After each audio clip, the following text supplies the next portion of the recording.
이 복된 주일 우리에게 주 하나님 말씀 창세기 12장 1절의 말씀. 자, 우리 주신 말씀을 한 목소리로 읽도록 하겠습니다. 여호와께서 아브라함에게 이르시되 너는 너의 고향과 친척과 아버지의 집을 떠나 내가 내게 보여줄 땅으로 가라. 아멘. 우리 한 절이니까 한 번만 더 읽을까요? 너무 좋으니까 한 번만 더 읽을게요. 여호와께서 아브라함에게 이르시되 너는 너의 고향과 친척과 아버지의 집을 떠나 내가 내게 보여줄 땅으로 가라. 아멘. 네, 오늘 저는 새로운 시작 두 번째 시리즈로 위대한 시작 이런 제목으로 여러분과 함께 은혜의 말씀을 나누겠습니다. 주보에 보시게 되면 오늘 이 말씀에 요약 스토리들이 나와 있으니까 필기하실 분들 함께 하시면서 하셔도 됩니다. 2023년도의 키워드를 여러 단체들에서 설정을 하게 되는데 제가 해마다 보고 있는 서울대 소비트렌드 분석센터에서 내놓은 트렌드 코리아라고 하는 책에 보면 올해 10대 키워드 중에 제일 1번에 해당되는 메인 키워드가 평균 실종이라는 키워드입니다. 혹시 이 책을 보신 분들은 아시겠지만 이 토끼해잖아요, 그죠? 토끼가 점프할 수 있는 해 이렇게 지금 키워드를 잡아서 시작을 하는데 이 키워드 첫 번째가 너무 우울해요. 평균이 실종됐다. 그래서 그 책에 보면 이 평균 실종이라고 하는 단어를 쓰게 된 이유를 한 문장의 소제목으로 기록을 해놨어요. 한국 사회의 방향성 전환과 불황에 따른 시장의 변화라는 것이죠. 여기에 보면 방향성 전환, 불황이라고 하는 이 두 글자가 이 책 전체의 흐름을 우리가 예측을 해볼 수가 있습니다. 우리가 일반적으로 다 기억하시지만 한국의 이 소비의 시장은 평균에 잘 맞추면 다수의 고객을 확보해서 사업을 시작하고 일으킬 수 있었던 그런 시절이 있었습니다. 지금 다 사업을 하시니까 아시잖아요, 그죠? 그러다가 IMF를 맞았어요. 그리고 나서 2008년도에 미국발 금융위기가 왔고, 그리고 최근에는 이 장기간 지속되고 있는 코로나 팬데믹으로 인해서 지금 엄청난 어려움 가운데 처해 있죠. 설상가성으로 작년 2월부터 시작되었던 저 유럽에 있는 이 러시아와 우크라이나의 전쟁은 지금 끝날 기미가 보이지 않고 계속 국지전으로 펼쳐지고 있습니다. 이러다 보니까 한국뿐만 아니라 이 전 세계 모든 시장에서 글로벌 경기 침체의 엄청난 이 불황의 늪 속에서 많은 사람들이 지금 어려움을 겪고 있습니다. 이 책에서는 말하기를 이런 시대에 우리가 타이밍에 맞는 빠른 태세 전환이 너무나 필요하고, 그리고 우리가 전환을 하지 못하면 매우 위험한 상황에 빠질 수밖에 없을 것이다. 이렇게 예측을 하고 있는 책이에요. 불황의 시대가 되면 수많은 사람들은 두 가지 정도의 양극화된 소비 패턴을 보이게 됩니다. 하나가 무엇이냐면 가성비, 아주 초가성비 끝판왕을 사람들은 선택을 하게 되고요. 또 하나는 뭐냐면 아주 고가의 명품 시장에 이 사람들이 또 지출을 하게 되어진다는 것이죠. 빈부의 양극화죠. 이것도 엄청난 양극화입니다. 대한민국에는 이렇게 빈부의 양극화뿐만 아니라 중간층, 한 95% 이상의 중간층들이 여전히 존재합니다. 이 사람들이 갈 바를 지금 알지 못하는 거예요. 네, 너무나 심각한 평균 실종이 오게 된 거죠. 그래서 예전처럼 그냥 평균적으로 무난하면 버틸 수 있는 시대가 지금은 아니라는 것이 이 책이 말하고 있는 주장입니다. 저 역시도 시사 다큐라든지 사회적인 이슈에 대해서 매일 꼼꼼히 챙겨보는 편인데 글도 쓰고, 근데 거기에 보면 전문가들이 공통적으로 하는 얘기가 있어요. 지난 10여 년 동안 고성장의 시대는 끝났다라는 것입니다. 초고속 성장의 빵파레는 이제 더 이상 한국이 올 수가 없을 것이고, 한국은 지독한 저성장의 인플레이션으로 갈 것이고, 고물가와 임금은 제자리 걸음할 것이다 라고 그렇게 얘기를 해주고 있어요. 여러분, 이렇게 되면 우리가 직격탄을 맞는 게 뭐냐면 지갑이 얇아지는 거예요. 소득이 그대로인데 물가가 오르고 또 인플레이션을 넘어서 일본처럼 디플레이션이 오게 되면 내수 경기가 완전히 죽게 됩니다. 이렇게 되어지게 되면 수많은 사람들이 아마 2008년 금융위기보다 IMF보다 훨씬 더 고난의 시간을 보낼 수도 있다는 것이 전문가들의 일관된 얘기라는 거죠. 그래서 수많은 사람들이 24시간 일을 해요, 요즘에는. 2잡, 3잡, 본캐, 부캐는 이미 몇 년 전부터 신조어고 우리 일상생활에 굉장히 친숙한 단어가 됐어요. 그래서 보면 배달 기사를 하시든지 뭐 대리운전을 하든지 하면서 이 단축된 근로시간으로 인해서 줄어든 임금을 더 올리기 위해 가지고 엄마들이나 아빠들이 퇴근하고 오시면 9시에 또 나가고 새벽에 또 나가고 이렇게 되어지는 시장의 형성이 있죠. 저도 쿠팡땡 이런 거를 제가 한번 해봤는데 배달을 이게요 알람이 들어오잖아요. 굉장히 엄청 치열해요. 알람이 들어오면 순식간에 누르지 않으면 사라져요 이게. 그리고 또 알람 들어오는 피크타임이 저희가 살고 있는 이 105 신도시에는 1시간 반 정도밖에 안 됩니다. 그때 나가보면 전부 라이더들이에요. 저는 차로 했는데 쉽지 않아요. 누르는 게 바빠요. 팍 누르고 탁 나가야 되거든요.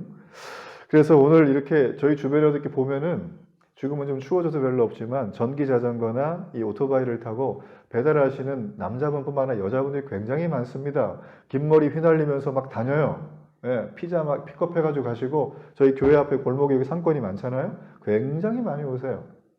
그래서 저는 여러분에게 한번 이렇게 권면드리는 건 그런 분들이 지나가시거나 집에 뭔가 가지고 오시면 꼭 고맙다고 인사하시고 추우신데 고생 많으시다고 수고 많으시다고 인사를 꼭 이렇게 건네주시면 좋겠습니다. 아마 굉장히 좋아하실 거예요.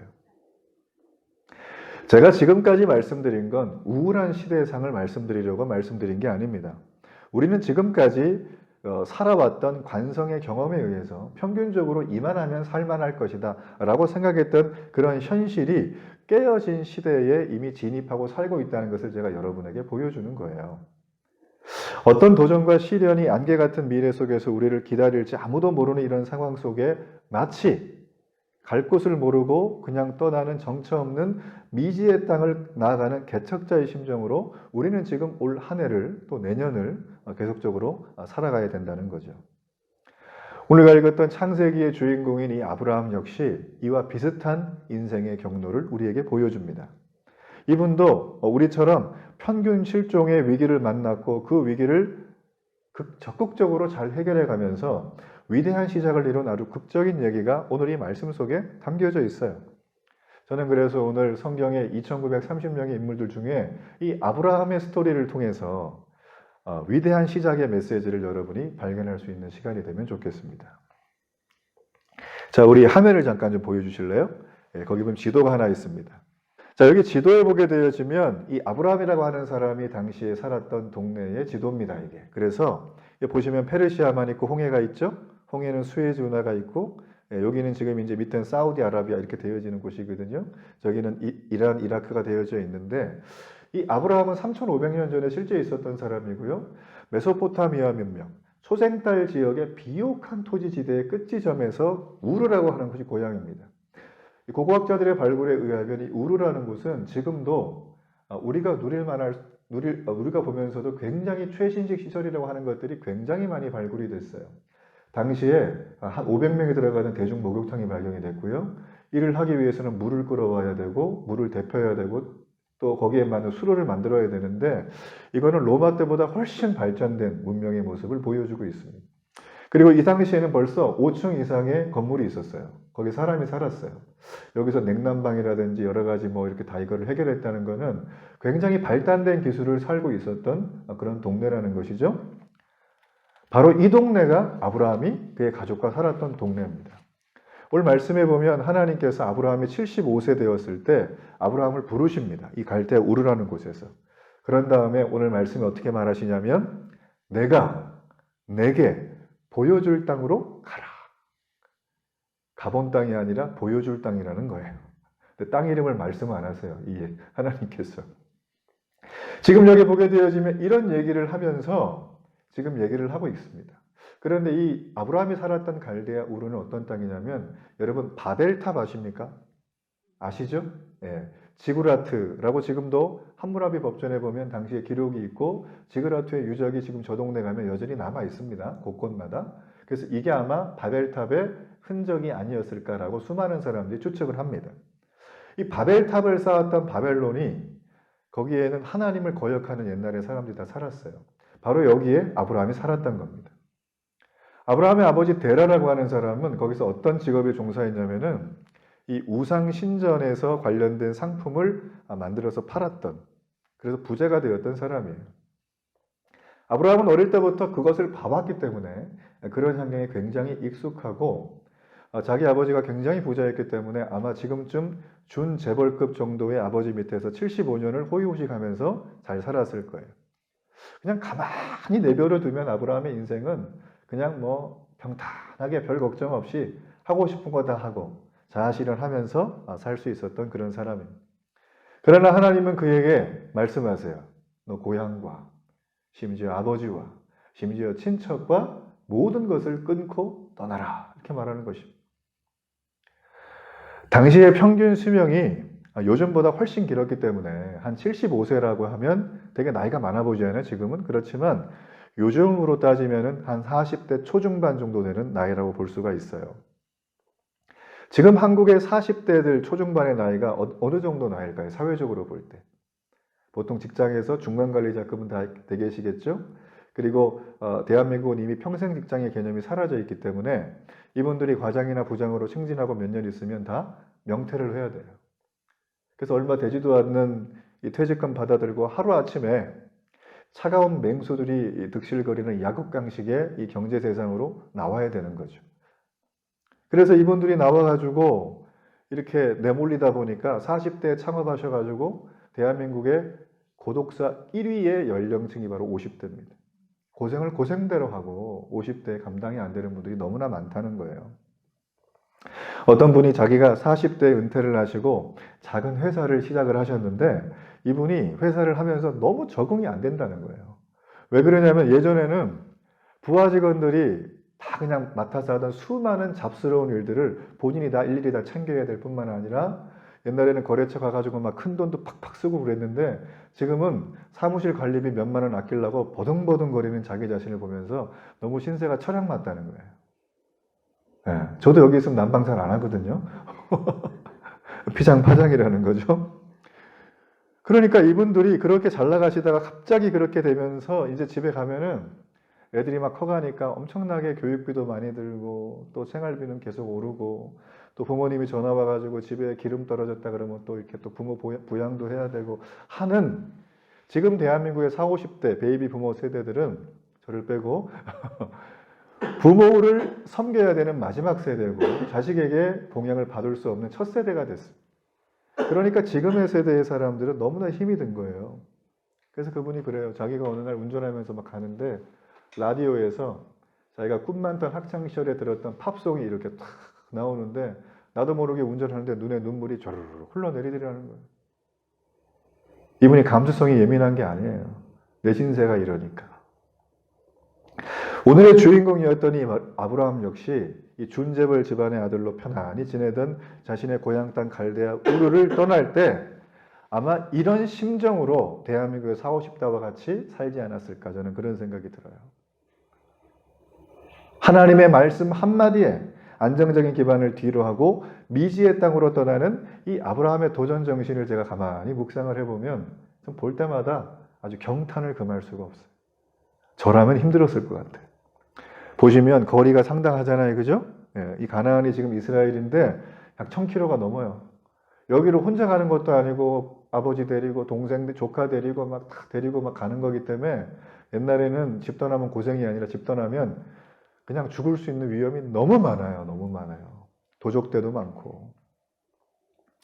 아브라함의 도전 정신을 우리가 그냥 쉽게 평가절하할 수 있는 게 아니에요. 우리가 깊이 생각을 해봐야 됩니다. 그래서 이 아브라함이 창세기 12장 1절의 오늘의 말씀에 이런 배경을 가지고 이 12장 1절을 읽을 때 우리는 그 행간 속에 있는 의미를 발견할 수가 있습니다. 자, 우리 이 말씀을 한번 12장 1절의 말씀을 한번 함께 화면 보면서 읽어보도록 합니다. 여호와께서 아브라함에게 이르시되 너는 너의 고향과 친척과 아버지의 집을 떠나 내게 보여줄 땅으로 가라. 지금 여기 가만히 보면 아주 특이한 대화법이 나와요. 아브라함이 떠나잖아요. 그죠? 근데 이 떠나는 거를 시킨 거는 하나님이시거든요. 근데 그러려면 대화가 돼야 되잖아요. 뭔가 이게 썸씽, 그죠? 연애하려면 썸씽이 돼야 되는데 썸씽이 안 되고 하는 걸 뭐라 그러죠? 짝사랑. 이게 심한 뭐라 그러죠? 스토커. 범죄요, 범죄. 여기 보게 되면 마치 하나님이 짝사랑하듯이 아브라함을 이끌어 갑니다.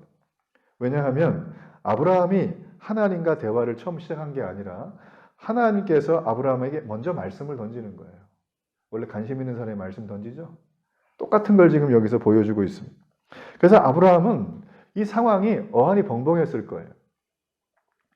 발굴된 유적에 의하면 그의 고향은 여전히 당시의 우상 천지였습니다. 굉장히 많았어요. 제가 일본을 갔더니만 일본은 그냥 눈만 돌리면 신사에 그냥 신들에 엄청나게 많아요. 그때 제가 기억하는 게 340만 가지인가 신이 있대요. 마당신, 쌀신, 집신, 이쑤시개 신 다 있어요. 그러니까 이분들은 다 조심할 수밖에 없는 거예요.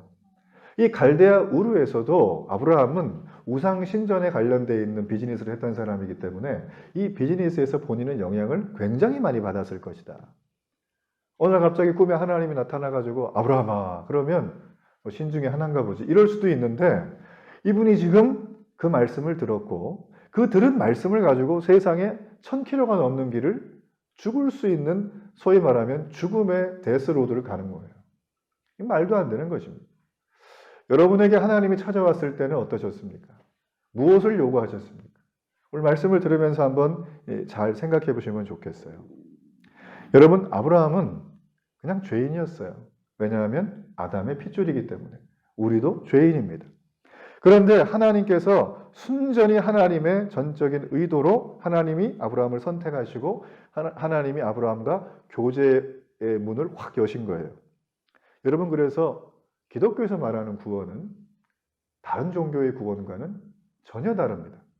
그 종교를 폄하하는 게 아니라 기독교가 말하는 구원은 내가 뭔가를 살짝 얹을 수 있는 내용이 하나도 없어요. 100% 하나님의 은혜와 그분의 선택으로부터 구원이 시작이 됩니다. 내가 무슨 자격이나 어떤 공로 마일리지를 많이 쌓아가지고 하나님 앞에 이 정도 했으니까 들어주실 거죠 라고 하는 게 절대 기독교가 아니에요. 기독교의 구원은 전적인 하나님의 선택이요 인도하심이에요. 이 부분이 정리가 된다면 우리가 하나님 앞에 신앙생활할 때 굉장히 좋은 길이 열리게 돼요. 여러분, 그런 의미에서 오늘 이 아브라함을 통해서 우리가 하나 발견할 수 있는 사실은 우리 인생에서 정말 중요한 것은 무엇을 이루며 사는 것이 아니라 누구를 만나느냐는 거예요. 노사연 씨가 불렀잖아요. 우리 만남은 우연이 아니야. 우연이 아니에요. 지금 이게 예배하는 게. 그죠? 네. 그런 의미에서 내 인생 최고의 날은 하나님이 내게 찾아오신 날입니다. 하나님이 내게 오시는 그 순간부터 내 인생은 절망에서 소망으로 죽음에서 생명으로 바뀌게 되는 거죠. 내게 찾아오신 하나님은 그냥 서 계시지 않아요. 스토커같이. 내게 말씀을 하세요.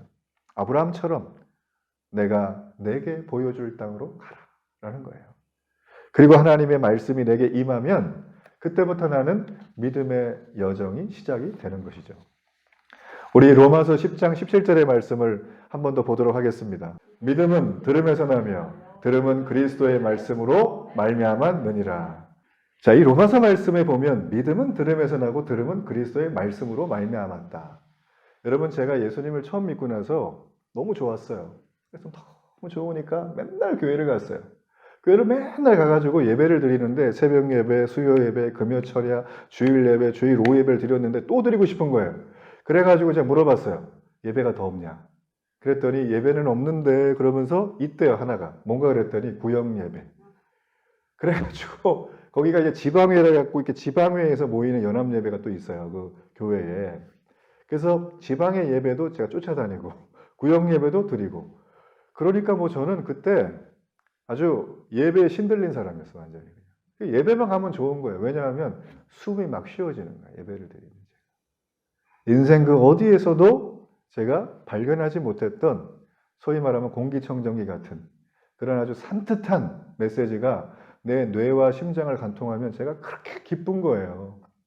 그래서 제 아내도 그때 제가 이렇게 은혜 충만하고 혼자서 막 기도하고 있을 때 아내가 저를 보고 반해가지고 이렇게 기도를 하게 된 겁니다. 여러분, 여기 말씀에 보면 제가 기도하고 하나님의 말씀, 제가 기도하고 예배를 그렇게 좋아했던 이유는 바로 하나님의 말씀을 들었기 때문이에요. 그래서 믿음의 출발은 말씀을 들으면서부터 시작이 되는 것이에요. 말씀을 들으면 하나님은 우리에게 뭔가를 그 안에 메시지를 새겨서 주세요. 근데 하나님이 떠나라 뭐 이런 말도 하시지만, 복받아라 이런 말도 하시지만 대체적으로 보면 대부분 떠나라고 하십니다. 뭘 떠나라고 하시는가? 바로 나의 죄로부터 떠나라고 하시는 거예요. 말씀을 통해서 내 인생의 목적과 사명과 능력을 다 주십니다. 그런데 새로운 약속의 땅으로 나를 데려가시거든요. 근데 갈라 그러면 우리가 등산에 갈 때는 등산복을 입고 수영장에 가면은 이 패딩 입고 가면 안 되잖아요. 수영복을 입어야 되듯이 하나님이 약속하신 약속의 땅으로 가려면 하나님이 말씀하신 그 땅에 맞는 정결한 예복으로 갈아입어야 돼요. 그게 뭐냐면 바로 나의 죄악된 옛 생활과 보금자리를 떠나야 되는 것이죠. 죄악된 과거를 떠나지 않으면 내가 축복의 미래로 갈 수가 없습니다. 그래서 하나님은 오늘 너의 고향과 친척과 아버지의 집을 떠나라고 하는 거예요. 고향을 버리라는 말도 아닙니다. 이거는 불효자식이 되라는 말도 아니에요. 하나님의 새로운 길을 가는 것을 막는 나의 옛사람의 사슬을 과감히 끊어버리는 것이 우리가 해야 될 길이라는 것이죠. 그래서 진정한 믿음은 우리를 둘러싸고 있는 이 죄의 환경으로부터 내가 분리되어야 됩니다. 정 때문에 하고 익숙해서 하고 의리 때문에 하고 의리 때문에 하는데 이게 죄악과 연결된 그 자리라면 우리는 과감히 떠나야 돼요. 그렇지 않으면 죄악에 거하는 사람의 자리는 하나님이 절대 그를 쓸 수가 없습니다. 하나님의 축복을 받고 그분께 쓰임을 받으려면 우리는 하나님이 원하시는 자리로 가야 되는 거예요. 제가 외국에서 이민 목회하시는 분의 얘기를 한번 들었는데요. 그 목사님이 한국에서 사람들이 유학을 오면 그렇게 하나님을 잘 믿는데요. 처음 예수를 믿는 분들인데도. 그래서 왜 그런가라고 봤더니만 낯선 땅에 딱 떨어지면 일단 말도 안 통하고 외롭고 답답하고 막 그렇잖아요. 그리고 또 한국처럼 24시간 밤문화가 있는 것도 아니고 뭐 온라인이 좋은 것도 아니고 그러니까 많은 사람들이 고립감에 시달린다. 그래서 한국 사람이 그립고 한국 김치가 그립고 한국 음식이 그립고 막 너무 다 그리운 거예요. 그러다 보니까 교회 가면 그런 게 다 주니까 교회를 다 가셔가지고 거기서 하나님을 만나는 케이스가 많아요. 제가 얼마 전까지 일했던 곳에서 함께 만났던 분이신데 이분이 중국 유학을 가셨어요. 실제로. 그래가지고 늦은 나이에 가셨는데 여자분인데 가셔가지고 한 2년을 베이징에 있으면서 너무 한국 김치가 먹고 싶더래요. 거기 차이나 김치 있는데 이게 느낌이 안 오더라는 거예요. 그래가지고 한국 김치를 검색을 딱 해보니까 상해에 있는 한인 교회에서 성탄절에 김치를 무료로 준다는 소식을 접한 거예요. 이분이 갔어요. 교회를 한 번도 간 적이 없는데 가서 김치 받으면서 생각했대. 내가 교회를 꼭 나중에 다니리라. 할렐루야. 그래서 그분이 김치 먹고 예수님을 알게 되는 그런 놀라운 인애가 있었어요. 여러분 지금도요. 사실 유학을 가신 분들이 그 땅이 척박해 보이지만 아브라함의 말씀에 들어가 보면 거기는 약속의 땅이에요. 하나님이 보낸 땅입니다. 거기는. 그래서 그들이 거기에서 보냈는데 그저 여전히 외롭고 쓸쓸하면서 그냥 술로 세월 보내고 있으면 그냥 거기서 그냥 주저앉게 되는 것인데 그들은 거기에서 환경을 바꿨어요. 교회로 간 거예요. 환경을 바꾸지 않으면 하나님의 축복이 절대 우리에게 오질 않습니다. 아브라함도 그랬어요. 그의 아버지 데라는 우상을 만들고 그걸 팔아서 먹으면서 살았던 사람입니다. 아브라함은 아버지의 삶 그리고 자신의 고향 땅에 있었던 너무나 폭력적이고 음란하고 우상 숭배에 쩌들어 있었던 그 갈대아 우르 속에 그냥 있었다면 하나님의 축복을 받기는커녕 축복에서 제외되고 나중에 아브라함의 인생을 보면 이 사람은 위대한 시작을 통하여 믿음이 출발하고 나중에는 축복을 열방으로 흘려보내는 열방의 아버지가 돼요. 이런 복이 그에게 절대 올 수가 없었다라는 것이죠. 하나님이 아브라함의 이런 삶을 보시기 때문에 그의 삶의 터전을 완전히 떠나라고 하신 거예요. 우리가 인간적인 안전지대라고 생각하는 것들이 있습니다. 그죠? 뭐니 해도 믿을 것은 돈이다. 머니가 최고다. 요즘 이런 세대입니다. 실제로 자본주의 사회에서는 경제적 자유, 경제적 독립이라는 해시태그가 SNS에 너무 많습니다. 그리고 저희 데일리교회 인스타에도 보면 쪽지가 계속 와요. 좋아요랑 알림이. 뭐가 오냐면 고수익 보장. 자매님이 또 이뻐요. 형제님이 잘생겼어. 애 하나 딱 안고 나와가지고 우리는 30대에 벤츠 타고 다닌다. 저 벤츠 안 부럽거든요. 제 차 좋아요. 오래됐지만. 그러니까 지금 세상은 경제적 자유와 경제적 독립이라고 하는 그 아젠다의 모든 것들이 다 생활이 루틴하게 돌아가. 근데 이게 조금 틀려지면 사람들이 감당을 못해요. 왜냐하면 역경지수가 낮기 때문에. IQ보다 중요한 건 역경지수, EQ 밸런스입니다. 이모션 지수가 높아야 우리는 어떤 상황이 와도 유연하게 대처를 할 수가 있는 겁니다. 지금 이 아브라함은 역경지수의 최고급을 달리고 있는 사람. 그의 고향 땅을 하나님이 떠나라고 했을 때 그는 자기가 믿고 있는 이 안전지대, 여길 떠나면 죽는다고 그는 생각하고 살았고 모든 편리한 게 다 있는데 이걸 버리고 밖을 나간다? 도저히 상상 불가능한 일이었습니다. 근데 떠나지 않고 꿈을 댔으면 어떻게 됐을까요? 내가 만약에 아브라함이라면 떠나지 않고 꿈을 대고 있었다면 우리가 하나님의 계획에 참여할 수가 없어요. 떠나야 될 때가 있다면 반드시 떠나야 된다는 것이죠.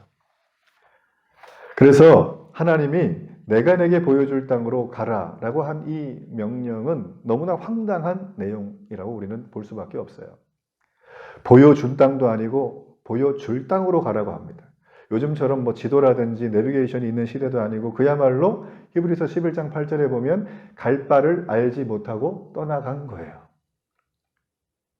모든 것을 버리고 떠나면서 아니 세상에 목적지가 어딘지도 모르고 어떻게 가야 되는지 얼마나 험한지 이런 설명이 하나님이 전혀 없어요. 하나님은 친절하고 장황하게 이유를 설명하지도 않고 지침을 전달하지도 않으면서 이렇게 얘기하시는 거예요. 나를 믿고 가라. 내가 너를 복을 줄 것이다. 여러분 성경의 인물들이 2930명인데요. 1189장에 나와서 그 모든 인생의 스토리들을 한번 쭉 이렇게 훑어보면 대부분의 경우에 구체적인 지시와 내용이 없어요. 약속은 해주세요. 함께 하겠다까지는 해주는데 어떻게 하겠다 구체적인 내용이 없어요. 성격상 저는 그런 거 굉장히 싫어하거든요.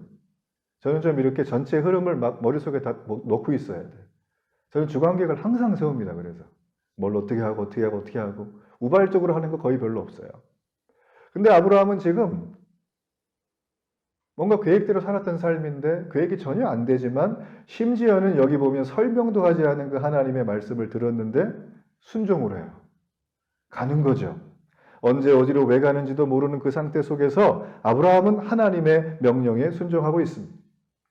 그래서 여러분 믿음은 모든 것이 불투명한 상태에서도 하나님의 말씀이 떨어지면 의지하고 가는 거예요. 어떤 분들이 그래요. 목사님, 내 목사님 얘기 다 알겠는데 제발 내 눈앞에 하나님 좀 데려다 놓으시면은 내가 믿겠다고. 여러분 내 눈앞에 하나님이 계시면 설명하는 건 이성적인 과학이지 그게 믿음입니까? 믿음은 보이지 않는 것을 믿는 거거든요. 그래서 히브리서 11장 1절 말씀에 보면 믿음은 바라는 것들의 실상이고 보이지 않는 것들의 증거라고 했어요. 믿음의 조상의 스토리가 히브리서 11장에 나오는데 거기에는 보고 믿은 사람이 없어요. 말씀 듣고 따라간 거예요, 전부 다. 그 첫 번째가 누구냐면 바로 아브라함입니다. 여러분 우리가 모든 것을 내가 다 알고 있고 또 알아야 된다고 하는 강박증이 우리에게 좀 많이 있어요. 우리가 일일이 다 한다고 해서 뭐 그렇게 좋은 것만은 아닙니다.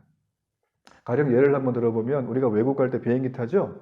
비행기를 딱 탈 때 여러분 비행기가 일단 수백 톤이 넘고요. 저 육중한계 공기저항을 뚫고 하늘로 이륙을 해요. 그러려면 거기에서 열에너지가 뭐 운동에너지로 바뀌어가지고 조류를 이렇게 타가지고 올라가야 되는데 우리가 이거를 모든 과학책을 다 보고 이해한 다음에 비행기를 탑니까? 수백만 개의 부품을 다 뜯어보고 얘가 안전한지 체크를 다 하고 그러고 탑니까? 그런 분들은 잘 돌봐드려야 되겠죠. 그죠? 네. 어디로 모셔드려야 되는 거예요. 우리가 비행기를 탈 때는 사실요. 공항에서 그걸 설명해줘도 우린 잘 몰라요. 그냥 믿고 타는 거예요. 잘 될 줄 알고. 그렇죠. 그죠? 하나님도 우리를 그렇게 하신다는 거예요. 하나님은 우리를 무시하거나 그래서 우리를 이상하게 여겨서 설명 안 해주시는 게 아니라 하나님은 우리를 사랑하기 때문에 설명이 아니라 한번 따라해 보세요. 약속을 주신 거다. 한 번만 더 따라해. 약속을 주신 거다. 그래서 성경의 다른 이름이 언약의 책이에요. 그래서 구약 성경을 뭐라고 하죠? 옛날 언약, Old Testament. 신약 성경을 뭐라 그럽니까? New Testament. 여기의 핵심은 복음이신 예수 그리스도예요. 그리스도의 언약이 총천연색으로 인류 역사를 관통하고 있는 것입니다. 그래서 그 언약의 내용의 중심이 되시는 분이 바로 예수님이시고 이 아브라함은 그를 예표하는 인물인 거예요. 그리고 예수님을 우리가 본 적이 없죠? 이순신 봤습니까? 광화문 가면 있잖아요, 이순신.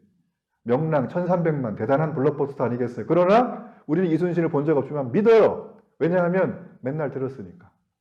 안 믿으면 내가 이상해지니까. 예수님은 그런 존재가 아니에요. 예수님은 지금 이 시간에도 살아 역사하시면서 우리가 보이지 않지만 내가 골방에서 혼자 은둔형 외톨이일지라도 사업이 힘든 와중에도 예수님은 지금 내게 오셔서 옆에서 약속을 상기시켜 주세요. 내가 너와 함께 할 것이다. 약속의 땅으로 떠나라. 이렇게 말씀해 주고 계시는 것이죠. 올해 큰 마음 먹고 처음으로 데일리교에 오신 분들이 계십니다. 지난주에도 우리 1층에 계신 우리 두 사장님 덕분에 수많은 분들이 오셔서 예배하시고 가셨어요. 감격적이었습니다. 오늘도 오셔야 되는데 아직 안 오시고 계시죠? 근데 여러분 보십시오. 우리가 새해가 되면 결심을 하고 뭔가를 큰 마음을 먹습니다. 근데 이게 보통 길게 안 가요. 그죠? 근데 오늘 하나님께서는 보세요. 우리들에게 떠나라는 메시지와 함께 약속의 땅을 구체적으로 얘기해 주셨어요. 어딘지는 모르지만 떠나게 되면 그 땅에 갈 수 있다는 건 알게 되는 것입니다. 우리가 뭐가 뭔지 잘 모르지만 하나님은 우리를 함부로 대하지 않으세요. 우리를 아주 존중하고 인격적으로 하나님의 방식으로 우리를 이끌어 가십니다. 그래서 이 간격이 있는 거예요. 떠났는데 갈 데를 모르고 목적지를 모르고 내가 힘들고 괴롭고. 그러니까 사람들이 보통 중도의 신앙을 이렇게 내려와요. 포기하거나. 그렇죠, 그죠? 근데 하나님은 그 포기하는 순간마저도 함께하고 계세요. 그래서 하나님이 모든 것을 협력하여 선을 이루신다. 여러분, 그 말은 믿음의 사람들에게 해당이 되는 거예요. 내가 예전에 믿었든 지금 믿든 그건 상관없어요. 내가 지금 하나님을 알고 말씀을 듣고 떠나려고 마음을 먹는 순간 하나님께서는 당신을 향한 축복의 로드맵을 우리에게 설명해 주지는 않으셔도, 설명해 줘도 잘 몰라요, 우리는 사실. 그렇지만 그 일들을 지금도 하나님 당신의 열심으로 이루어 가고 계신다라는 것이죠. 저는 기독교가 이런 종교인 줄 믿습니다. 제가 믿는 하나님은 바로 이런 분이세요. 그러니 제가 여기다가 아무 생각 없이 개척한 게 아니라 생각 무지 많이 해서 여기다 개척을 한 거예요. 그래서 이유는 딱 하나입니다.